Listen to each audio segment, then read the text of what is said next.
You know them. You love them. You hear them in the voicemails. Let's have a discussion with Sky King tonight.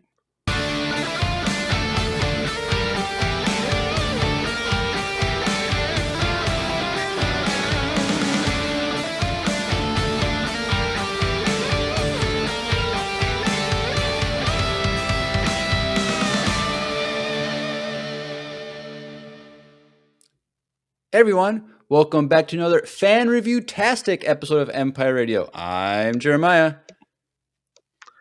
And I'm SKYKING. And we are back with another fan review of the Mandalorian and Grogu movie. And once again, this is where Drew would say, burr, burr, burr, but he's not here. You're just stuck with me. So I know Drew would like to be here for these, but it's whatever. But yeah, so if you're just discovering us, this is a YouTube exclusive. We're doing these fan interviews. So if you're watching this, there's a few others that will be on. So go check those out. But if you're new to us, check out all the other 350 some episodes of Empire Radio and all kinds of other shenanigans we do. So go check that out. We do everything and anything Star Wars. So of course we have to do some Mando and Grogu reviews. But you're not here to listen to me talk. You're here to listen to Sky King, who is a big fan. We hear him in our voicemail sections on a regular basis, and it's good to hear from him and get his thoughts on this movie. But first off, how long have you been listening to Empire Radio? Like, how did you discover us? How did that go? Oh, I discovered you guys back in the Mandalorian podcast days.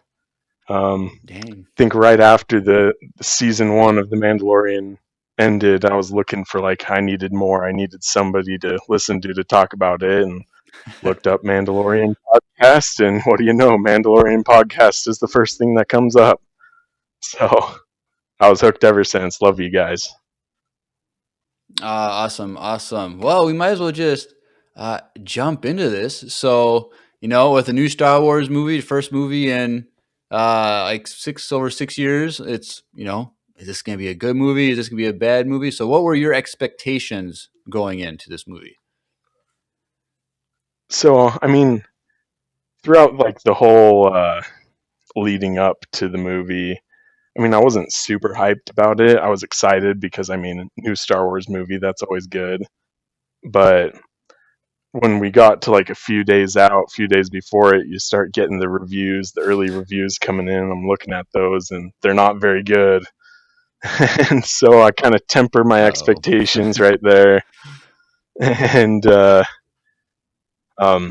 heard a lot of people talking about one of the big complaints was it doesn't really add anything to the greater Mandoverse or anything. So right, with that in mind, I was going in just expecting a standalone fun movie that maybe wasn't super deep, but it is what it is. And so I was excited. The closer we got, the more excited I got. Fun. Well, so now that you've seen it, how many times have you seen it? Twice. So, is this movie the way, or is this not the way? I think this movie is the way. Okay. I really like what Drew said back when you guys did your review, is that they accomplished what they set out to do. I think they did a really good job of that. It was a really fun movie. Like I said, it wasn't the deepest thing in the world, but it was a fun time. It was a hoot, and had a good time. Had a real good time watching it. Awesome. I feel like the fans enjoy this movie more than the critics, which is usually how it goes with a lot of movies. For sure. It's whatever. So what was the best part of this movie, or your favorite part of this movie? So I think my favorite part of the movie, I think it really started off with a bang. That whole beginning sequence, I don't remember what that planet was called, but with the snow and that first guy that he's after. I think the action sequences in that were pretty dang good. The choreography and everything like that was intense. and just right off the bat when you see him come into the room with the flamethrower on the two stormtroopers, and he just kind of does work. You know, a lot of the times people talk about like we need like a kind of John Wick style movie in the Star Wars universe, or like who's John Wick in the Star Wars universe, and I think the answer to that is Mando. Like Din Djarin, he did work, and he did some John Wick like stuff. It's pretty awesome, pretty bad A. Right. Yeah, a lot of people are definitely calling him John Wick these last couple weeks. Just people want that kind of action in Star Wars, and we kind of got it with this one. So that was your favorite part, but what was the worst part of this movie, or least favorite part of this movie? So, you know, I love Grogu. You know, Grogu's great. Um, I'm kind of on your side a little bit. Like, you know, Grogu should have gone away a long time ago, but Right. I think he was still great in the movie and stuff. And but that 20, 15, 20 minutes or whatever that we got when Mando was, you know, dying and it was just kind of following Grogu, it really the pacing kind of came to a screeching halt, and it was kind of boring a little bit. Let's see, what did I write down here in my notes? I feel like it was kind of trying to set up some tension, like, oh, Mando's dying, what's going to happen? It's like, we all know he's not going to die. Like, Right. he's the star of the movie. We're going to have him for a long time. It's like, there's no pressure there. Just like, oh, he's going to go around and Grogu's going to find a way to heal him, or he's going to wake up or something, and everything's just going to be fine. And plus Yeah. the healing, you know, how he kind of heals him. It's like, oh no, he's poisoned. He healed the wound, but not the poison. You know, in Mando season one, Grief Karga, that's his name, right? Grief Karga, Yeah. he gets poisoned too, and Grogu just kind of does the magic hand thing and heals his wound, and he's healed from the poison too. So it's like he didn't even need Was to there go get the poison? I can't poison from the remember. little Cajun guy. Yeah, there was. I watched it again leading up to that, and that part like specifically stuck out to me. Like, yeah, he was Oh, poisoned and it healed him. maybe because Mando was running around in the woods in the jungle. The poison went through his system more, whereas Grief Karga was still surface. Like Yeah, maybe. Yeah, could we'll be. go with that. Makes But you sense. bring up Yeah. something I've been asking in these reviews is the twins implied that Mando is going to die someday and Grogu's going to be on his hmm own. Do you think we're going to see Din Djarin die in either another show or in a Thrawn movie or anything like that? I do. I think we will. Um, I was in that back since like season two or something. Like, this whole story is going to end with him dying or sacrificing himself or something like that. Right. Yeah. Well, we'll find out because I'm like we said in our review, he might be just kind of in the background of Ahsoka season 2, or once if that Thrawn movie ever Maybe. comes around, he'll definitely be in there. So Yeah, for sure.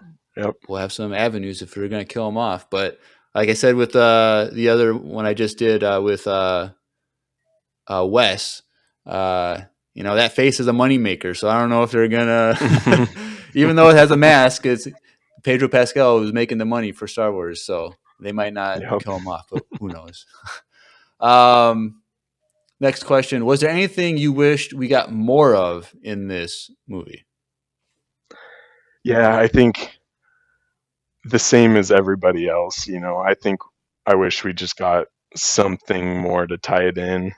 I mean, I'm fine with it not, but it could have been better, you know, if it did. If I don't know what it would be. Uh, didn't you guys talk about like Ahsoka or Hera or somebody like just mentioning Thrawn at the end, like Right. something as simple as that? But yeah, I think that would have made the movie better. But that's not a big thing.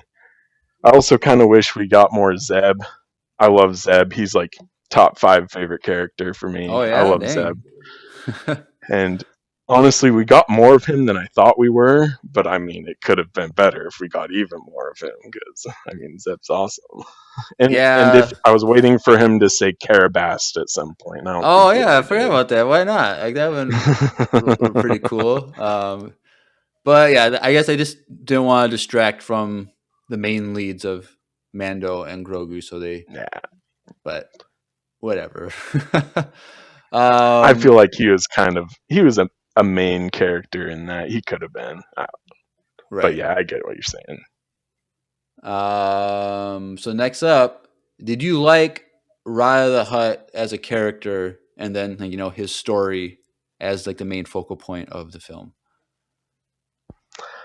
I did. Yeah, it was kind of surprising. Like I didn't know exactly what they were going to do with him or how important he was going to be to the whole plot or how much he was going to be, but he was like the whole plot.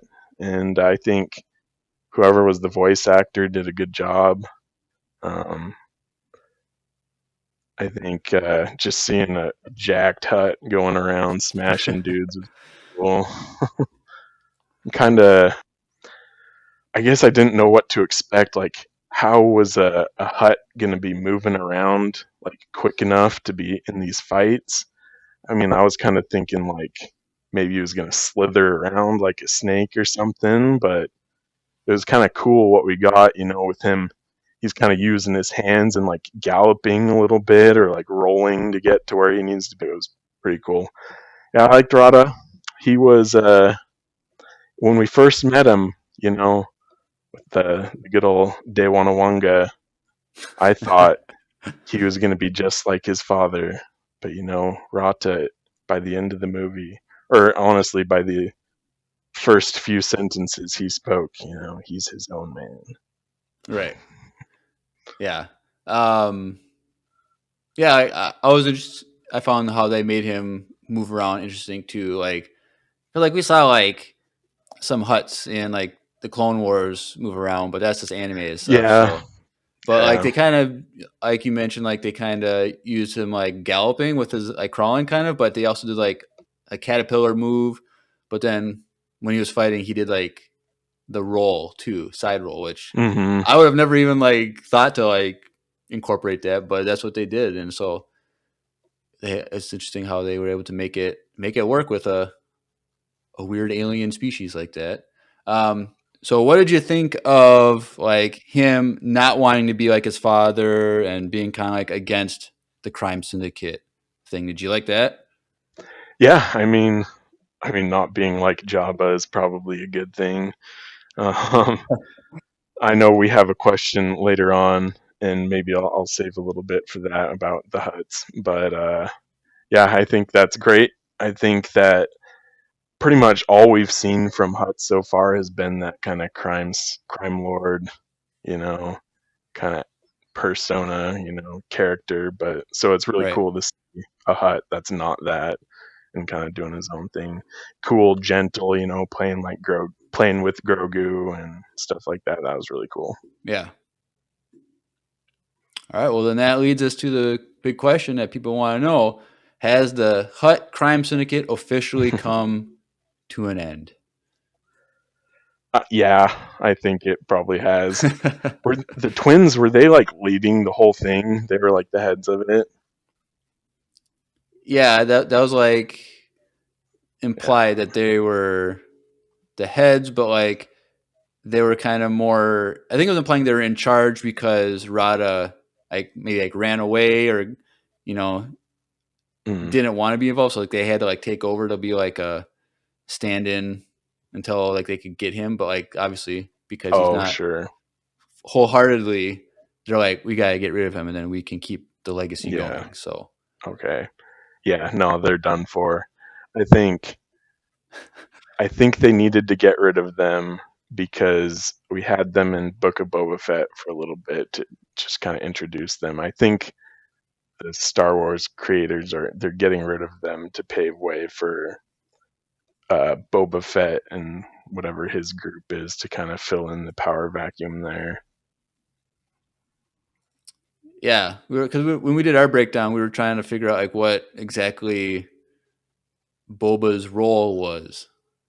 'Cause I Hmm. thought I assumed like he was in charge of the whole Hut Syndicate, but no, it just seems like maybe he's just kind of leading a certain like Right. chapter of it, or like Yeah. province or something in the Outer Rim. So I'm hoping we get more clarification on what that means in the future, but Hmm. I don't know if we will. It's kind of like who Yeah, we'll cares type of see. thing. Also, like they're not going People to didn't spend like millions Book of of Boba dollars to Fett tell. very much, so.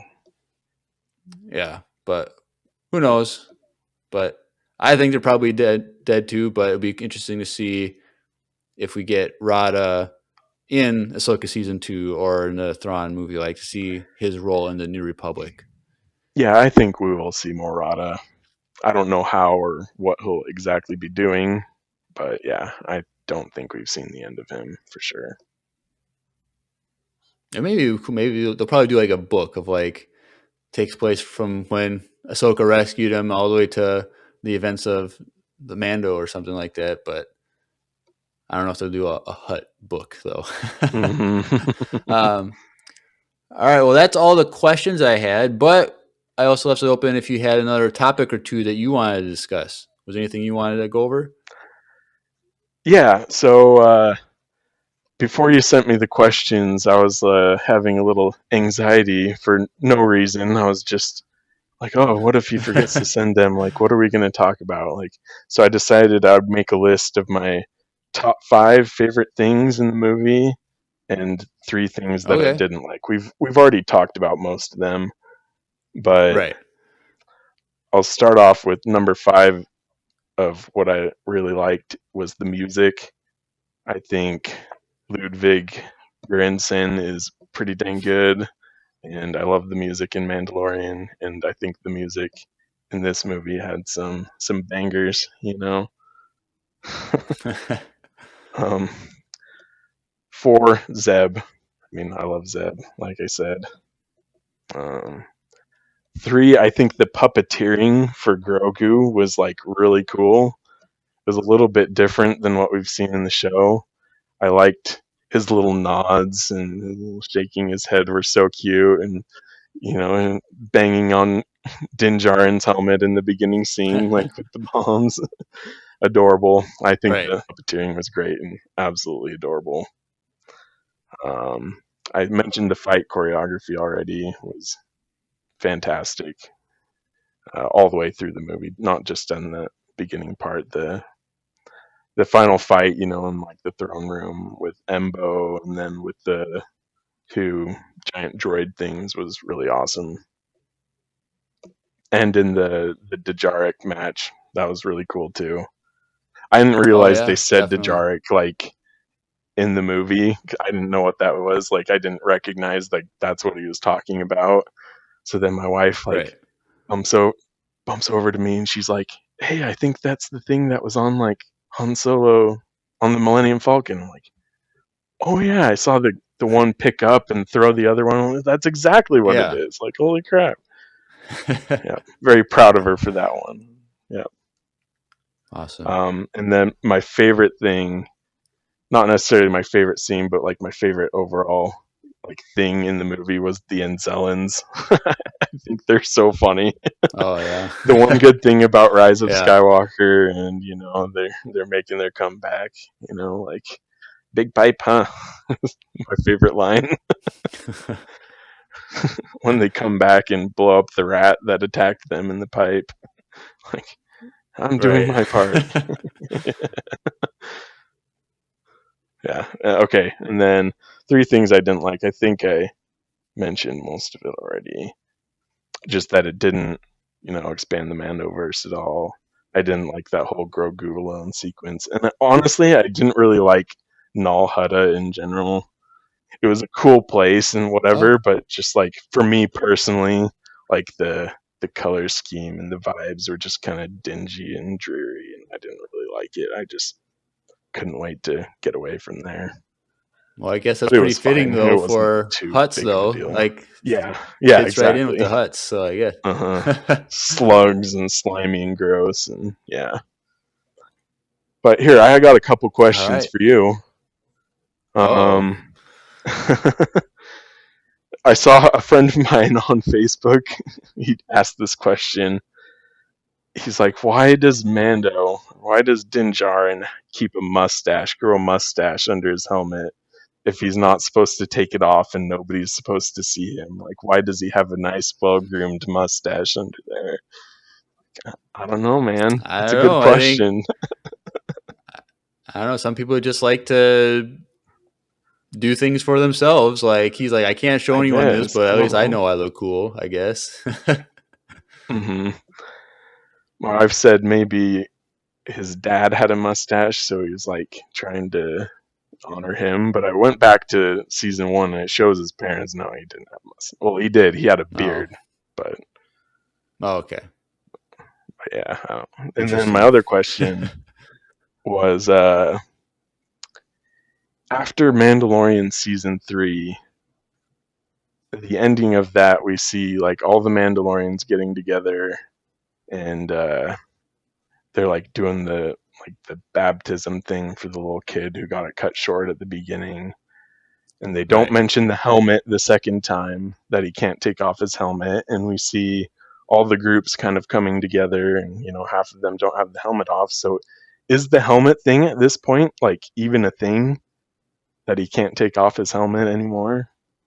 Maybe it is. Maybe he I just think wants to stick it's with it. But well, I think with the armorer said that like there's two different ways that like in reference to Bo Katan, like she's walked both ways or something like that. Like there was yeah, kind of like more of an acceptance of not everyone has to be exactly the same. It's kind of like they've created now like sects of Mandalorian. So I think there's an yeah, openness okay, to different ways, but like he wants to like keep the traditional way of the creeds and the helmet aspect of it. yeah. So There's the scene at the end with the twins where he's like, "You've seen my face, now you're gonna die," or something like that. It's like I'm thinking, yeah, like, do they have to die because he's seen his face? It was a cool line, anyways, and just kind of right. trying to be awesome and intimidating. But like, I don't know. Yeah, I don't know. We'll see. Well, when we get more Mandalorian stuff in Ahsoka or Thrawn movie, we'll get more details on how all that works probably. Yeah, But for sure. that's that. Well, thank you, Sky King, for doing this review. I'm sure we'll get a lot more input from you in the future on other Star Wars works and all that stuff. You can always send in those great questions, and we really appreciated you making fun of us with your voicemail last time. Grace really found hers really funny. Um, so yeah, so if you're just discovering us for the first time, go subscribe to us on YouTube here. This is a YouTube exclusive, these fan interviews. But follow us on Spotify and iTunes and stuff if you just want to do some audio only stuff. We got over 350 episodes, so you won't be disappointed. There'll be tons of episode breakdowns, top fives, book reviews, all kinds of random stuff. And so we can keep you busy if you're into Star Wars. I think that's everything. So you've been listening to another fantastic episode of Empire Radio. I'm Jeremiah, I'm Sky King, and may the Force be with you. always.